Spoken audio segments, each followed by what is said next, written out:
దేశ రాజధాని ఢిల్లీలో జరిగినటువంటి సంఘటన దేశ ప్రజలందరూ కూడా చూస్తూ ఉన్నారు. ఇది ముమ్మాటికి ప్రజాస్వామ్యంపై దాడి, చేతకాని అసమర్థత ప్రభుత్వం యొక్క పరిపాలనకు నిదర్శనం. రాహుల్ గాంధీ గారిని ఈ దేశం కోసం, దేశ ప్రజల కోసం, దేశ యువత కోసం మాట్లాడుతున్నటువంటి వ్యక్తిని నిన్న అరెస్టు చేయడం చాలా అమానుషం. రాహుల్ గాంధీ గారు ఏమడుగుతా ఉన్నారు? జంతర్ మంతర్ వద్ద ఈ దేశంలో నీట్ పేపర్ లీక్ అయిందని, విద్యార్థులు ఆత్మహత్యలు చేసుకున్నారని, ఆత్మహత్య చేసుకున్నటువంటి విద్యార్థులకు నష్టపరిహారం అందించాలని, ధర్మేంద్ర ప్రధాన్ రాజీనామా చేయాలి, దీనికి బాధ్యత తీసుకుని అని పార్లమెంట్లో చర్చిద్దామని చెప్పి రాహుల్ గాంధీ గారు స్పీకర్ ఓం బిర్లా గారిని అడగడం జరిగింది. రాహుల్ గాంధీ గారు క్రిమినల్స్ గురించి, టెర్రరిస్టుల గురించి చర్చిద్దామని అని అడగలేదు. ఈ దేశానికి దిశ దశ నిర్ణయించే, ఈ దేశ భవిష్యత్తు అయినటువంటి యువత గురించి చర్చిద్దామని పార్లమెంట్లో అడిగితే దానికి పర్మిషన్ ఇవ్వకుండా దాటివేస్తున్నటువంటి భారతీయ జనతా పార్టీ ప్రభుత్వానికి వ్యతిరేకంగా శాంతిబద్ధంగా, న్యాయబద్ధంగా, గాంధేయ మార్గంలో రాహుల్ గాంధీ గారు నిరసన వ్యక్తం చేయడం జరిగింది. అంటే ఈ దేశంలో నిరసన చేయడానికి కూడా అర్హత లేదా, హక్కు లేదా, ప్రశ్నించే హక్కు కూడా లేదా? ఎవరైనా ప్రశ్నిస్తే అరెస్ట్ చేస్తారా? నిరసన చేసినా అరెస్ట్ చేస్తారా? వాక్ స్వేచ్ఛ లేదా? నిరసన చేసే స్వేచ్ఛ లేదా? ఇది బ్రిటిష్ పరిపాలనలో ఉన్నామా, లేకపోతే డాక్టర్ బాబాసాహెబ్ అంబేద్కర్ గారు రాసినటువంటి రాజ్యాంగంకి అనుగుణంగా నడిచేటువంటి ప్రజాస్వామ్యంలో ఉన్నామా అని ప్రశ్నిస్తా ఉన్నాం. రాహుల్ గాంధీ గారిని అంత అమానుషంగా, బలవంతంగా నిరసన ప్రాంగణం నుండి బలవంతంగా ఎత్తుకుపోవాల్సినటువంటి అవసరం ఏమొచ్చింది? నరేంద్ర మోదీ గారికి ఎప్పుడైతే భయం అవుతాదో అప్పుడు పోలీసు వాళ్ళని ముందరకు పెడతాడు. మీడియా వాళ్ళు అడిగే ప్రశ్నలకు జవాబు చెప్పడానికి ధైర్యం లేదు, మంచి పరిపాలన అందించే సామర్థ్యము లేదు. ఈ దేశ యువతకు నరేంద్ర మోదీ గారు ఏం మెసేజ్ ఇవ్వాలని అనుకుంటా ఉన్నారు?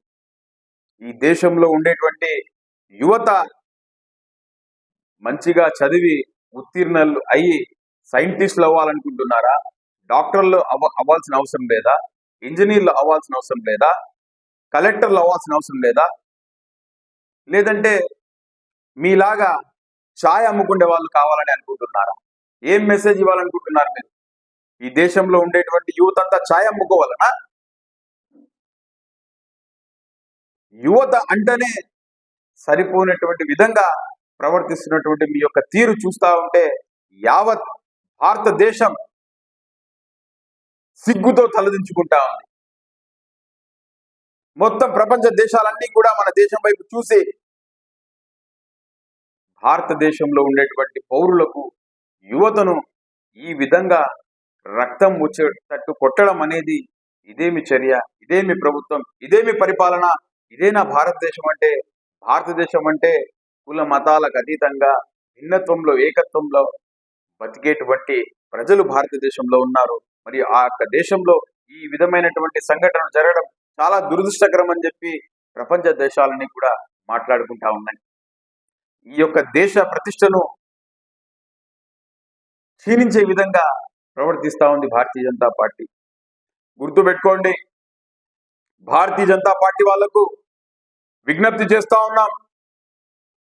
నిన్నటి రోజు రాహుల్ గాంధీ గారి యొక్క రక్తపు బుట్టు ఏదైతే కిందికి పడిందో, ప్రతి ఒక్క రక్తపు బుట్టుకు లెక్క తీసుకునే రోజులు దగ్గరలో ఉన్నాయి.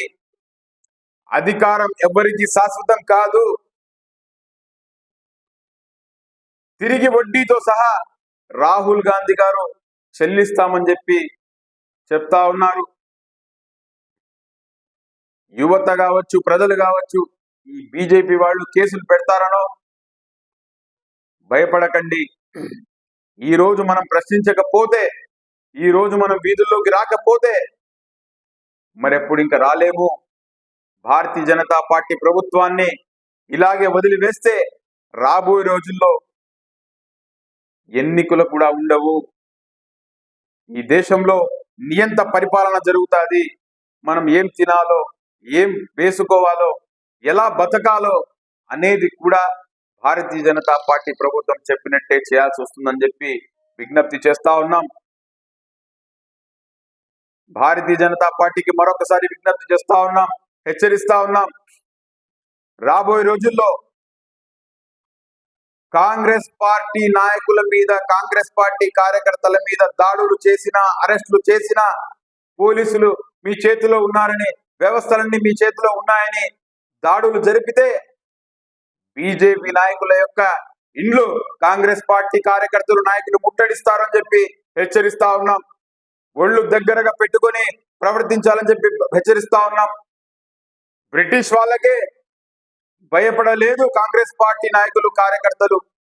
ఆనాడు బ్రిటిష్ వాళ్ళ దగ్గర ఉన్నా కూడా రొమ్ము చీల్చుకొని ముందరికి వెళ్ళి కాల్చరా అని ధైర్యంతో వెళ్ళినటువంటి గుణమున్న, ధైర్యం ఉన్న వ్యక్తులు కాంగ్రెస్ పార్టీ నాయకులు, కార్యకర్తలు అని తెలియజేస్తా ఉన్నాం. మీలాగా రిజిస్ట్రేషన్ లేనటువంటి ఆర్ఎస్ఎస్ సంస్థ యొక్క భావజాలంతో ఈ దేశాన్ని చిన్నాభిన్నం చేయాలనేటువంటి దురుద్దేశంతో గాడ్సే, అదే విధంగా సావర్కర్ బూట్లు నాకే నైజం కాదు కాంగ్రెస్ పార్టీ నాయకులది, కార్యకర్తలది అని తెలియజేస్తా ఉన్నాం. భయపడేదే లేదు, తగ్గేదే లేదు. ఈ దేశంలో యువతకు అన్యాయం జరిగితే ప్రశ్నిస్తాం, పోరాడుతాం, ప్రాణ త్యాగాలు చేయడానికైనా కాంగ్రెస్ పార్టీ ఉంటది. రాహుల్ గాంధీ గారి యొక్క గొంతును ఎవరు నొక్కలేరని తెలియజేస్తా ఉన్నా. మీరు ఎంత ఆయన ఇబ్బంది పెడితే అంత స్పీడ్ లో ఇంకా ఆయన భారతీయ జనతా పార్టీ ప్రశ్నిస్తారు, ప్రజల కోసం, యువత కోసం పోరాడతారని భారతీయ జనతా పార్టీకి హెచ్చరిస్తా ఉన్నాం. నమస్తే.